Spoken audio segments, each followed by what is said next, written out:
আজকে এখানে হাজির হয়েছে, পথে ঢেউয়ের মতো লোক আসছে।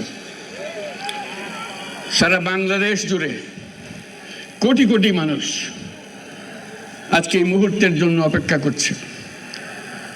তারা তাকিয়ে আছে হাদির কথা শোনার জন্য। আজকে বিদেশে যারা আছে বাংলাদেশি, এই মুহূর্তে তারাও হাদির কথা জানতে চায়। প্রিয় ওসমান হাদি, তোমাকে আমরা বিদায় দিতে আসি নাই এখানে।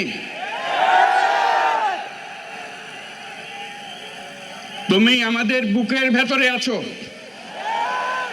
এবং চিরদিন বাংলাদেশ যতদিন আছে তুমি সকল বাংলাদেশির বুকের মধ্যে থাকবে। এটা কেউ সরাতে পারবে না।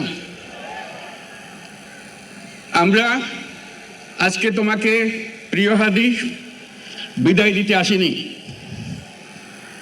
আমরা তোমার কাছে আমরা ওয়াদা করতে এসেছি। তুমি যা বলে গেছো সেটা যেন আমরা পূরণ করতে পারি, সেই ওয়াদা করার জন্য আমরা একত্র হয়েছি। সেই ওয়াদা শুধু আমরা নয়, পুরুষানুক্রমে বাংলাদেশের সব মানুষ পূরণ করবে। সেই ওয়াদা করার জন্যই আমরা তোমার কাছে আজকে এসেছি, সবাই মিলে যে যেখানে আছি।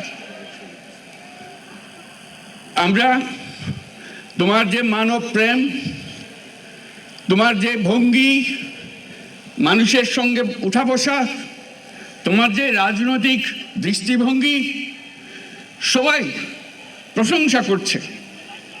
সেটা আমরা মনে প্রাণে গ্রহণ করছি, যে এটা যেন আমাদের মনে সবসময় জাগ্রত থাকে, আমরা সেটা অনুসরণ করতে পারি। তুমি আমাদেরকে এমন এক মন্ত্র কানে দিয়ে গেছো, সেই মন্ত্র বাংলাদেশের কেউ কোনোদিন ভুলতে পারবে না এবং এই মন্ত্র চিরদিন আমাদের কানে বাজতে থাকবে। সেই মন্ত্র বাংলাদেশের বড় মন্ত্র হয়ে আমাদের জাতির সঙ্গে সংযুক্ত থাকবে।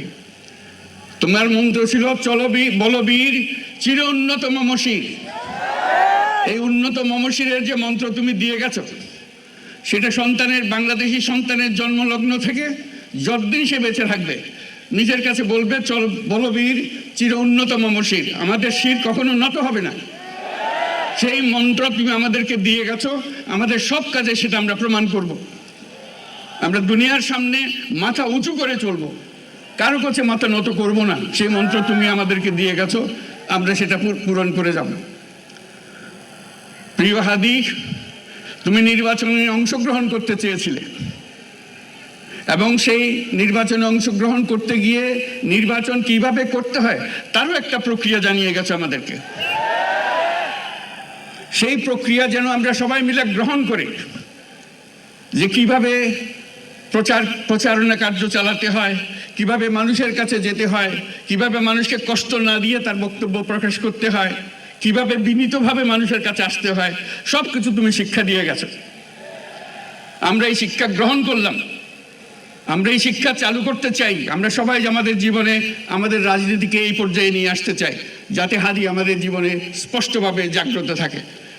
হাদি, তুমি হারিয়ে যাবে না, তুমি কোনোদিন কেউ তোমাকে ভুলতে পারবে না।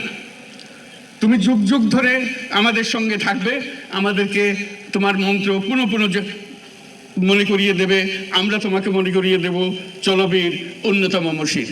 আমরা সেই মন্ত্র নিয়ে আজকে সামনের পথে এগিয়ে যাব।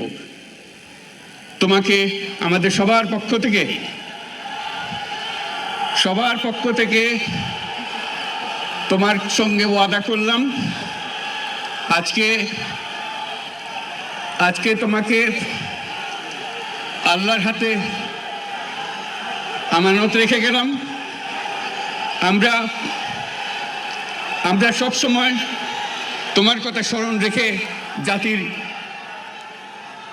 অগ্রগতির পথে চলতে থাকব। ধন্যবাদ সবাইকে।